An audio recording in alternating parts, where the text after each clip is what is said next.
My name is Jacque Fresco. I'm project director of the Venus Project in Venus, Florida.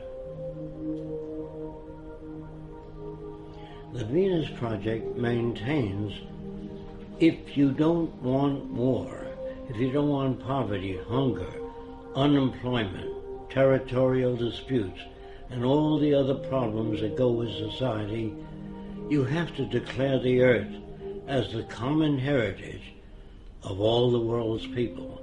If you fail to do that, you'll have problems to the amount of events you don't want to change. If we don't change, we'll have the same problems over and over again.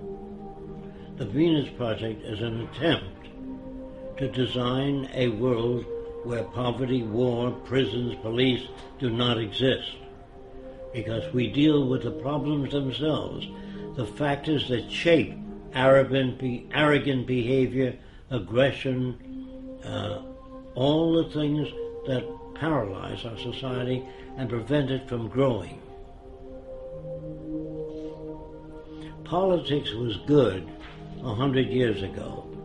Today, politicians have no ability to solve any problems because they're not students of behavior, they're not students of agriculture, oceanography, they know nothing about the factors that operate the world. So they say things that people like to hear, and that gets them elected. Now, scientists, on the other hand, are not concerned with public approval. What they do, even if everybody on Earth believed the Earth was flat, they would say, "You're wrong. This is the evidence we have to support the fact that the Earth is round." But they don't say, it's a little round, a little flat. That's politicians. Money was a convenience designed by man many years ago. You used to carry a bag of apples and change it for tomatoes. That was a trade in the old days. But when you invented money, it carried smaller particles, and it was easier to represent apples or tomatoes or eggs by giving a person a coin instead of bringing 50 eggs and chickens. Money represented a value agreed upon to diminish the lugging around of heavy objects. Later, it became the most corrupting medium in the world. It corrupted people. They paid each other off.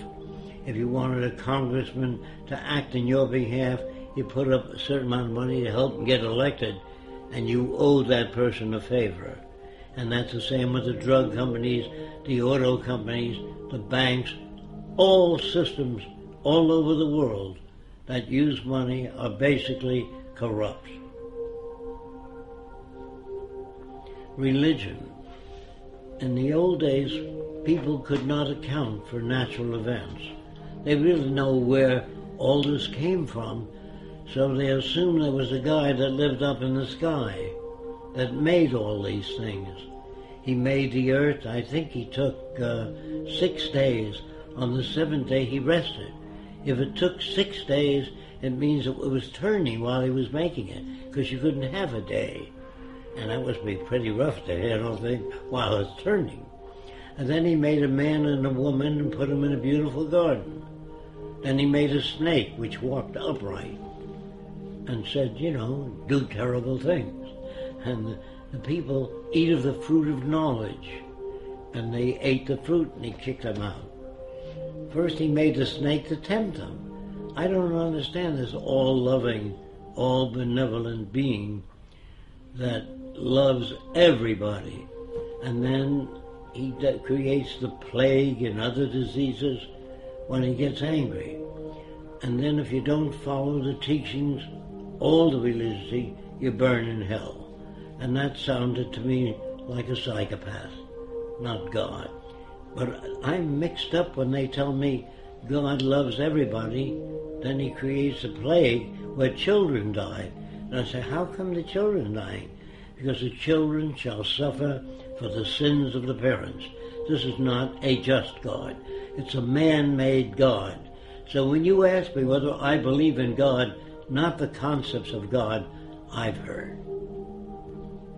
War is a word which was invented when one territorial group of people took away other people's land.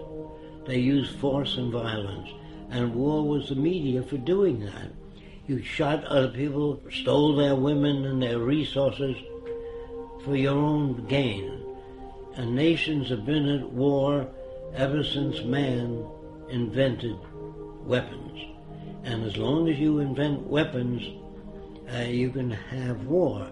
And war is the means of protecting everything you've stolen from others. No nation starts out very big. They start out smaller and take land away from other people. And they don't take it by invitation. They weren't invited to take over the land. They took it by killing, force, and violence.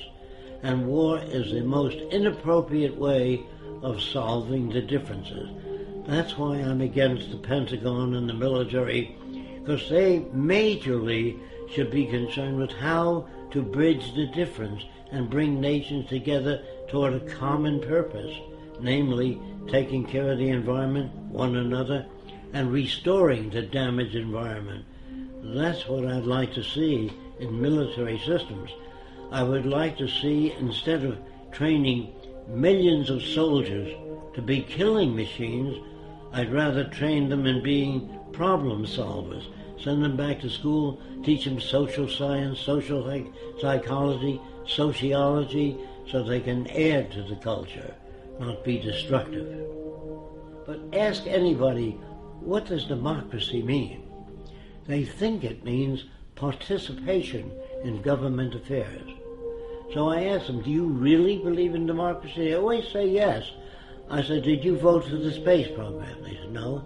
Did you vote for the Vietnam War? No. Did you vote for the war now? No. Where the hell do you participate? That's an illusion given to people. They even pick the people you vote for to make sure they'll keep things as they are, the establishment. So they put them out there for you to vote for them.